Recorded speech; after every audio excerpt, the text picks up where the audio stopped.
রংপুরের ঐতিহ্যবাহী কারমাইকেল কলেজে হঠাৎ দেখা মিলল এক বিশালদেহী অজগরের। অজগরটি আসছে তেরে বয়ে পড়া সেই অজগরের দেখা মিলল কারমাইকেল কলেজের কেন্দ্রীয় গ্রন্থাগারের সামনে।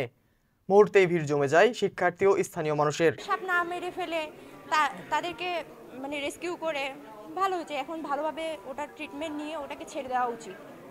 এটাও একটা পরিবেশের অংশ, আর পরিবেশের জন্য আমাদের প্রত্যেকটা প্রাণী উপকারী। প্রথমেই আমি রেস্কিউ টিমকে ধন্যবাদ জানাই যে সাপকে না মেরে ফেলে সাপটাকে জীবিত রাখা হয়েছে।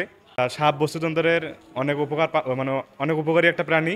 সাপ লোকালয়ে প্রবেশ করতেছে, এর মূল কারণ হচ্ছে যে বন জঙ্গল উজাড় করা হচ্ছে এবং সাপের আবাসস্থলের বা বিভিন্ন হুমকির কারণে সাপ আমাদের লোকালয়ে চলে আসতেছে। গত ৯ আগস্ট কুড়িগ্রামের উলিপুর উপজেলার বেগমগঞ্জ ইউনিয়নের ফকিরের চর এলাকা থেকে আহত অবস্থায় অজগরটি উদ্ধার করেন wild life and snake rescue team বাংলাদেশের স্থানীয় প্রতিনিধি নাইম ইসলাম। 14 কেজি ওজনের এই অজগরটির মাথায় আঘাত, মুখে গভীর ক্ষত, এমনকি দাঁত পর্যন্ত ভেঙে গেছে স্থানীয় লোকজনের পিটুনিতে। জীবনের প্রথম অভিজ্ঞতা এবং বার্মিজ পাইথন জীবনের প্রথম হাত দিয়ে ধরা অভিজ্ঞতা আসলে বলে বোঝানোর মতো না। একটা জিনিস খারাপ লাগছে যে সাপটা মাথায় আঘাত করছিল নির্বিচারে, যেটা খুবই আর কি ব্যথিত হয়েছে আমি।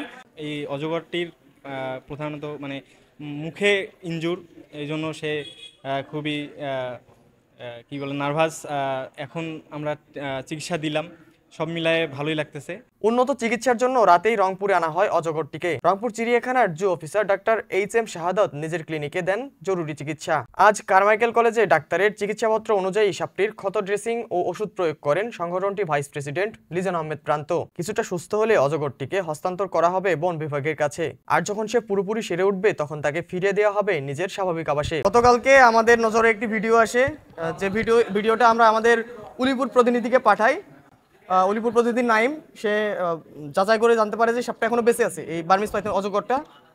তারপরে সে আসলে রওনা দেয়। এটি হচ্ছে উলিপুরের বেগমগঞ্জ ইউনিয়নের একটি চর থেকে পাওয়া যায়।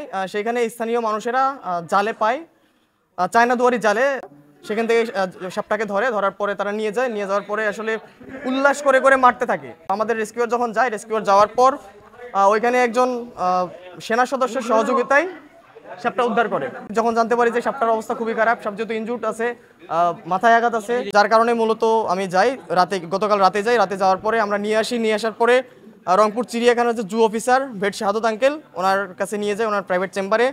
উনি সাপটাকে দেখার পরে প্রাথমিক যে ট্রিটমেন্টটা দেওয়ার দরকার সেই ট্রিটমেন্টটা দেওয়া হয়। অনেক বেশি আঘাত, ক্ষত আছে, দাঁতগুলো ভেঙে গেছে, তো দীর্ঘদিন তার ট্রিটমেন্ট চালাইতে হবে। যদি আমরা ঠিকভাবে ট্রিটমেন্ট করতে পারি সেক্ষেত্রে সাপটাকে বাঁচানো পসিবল হবে।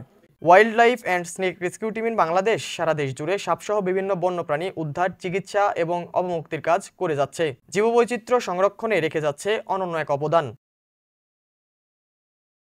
লিজন আহমেদ প্রান্ত, সকালের বাণী, রংপুর।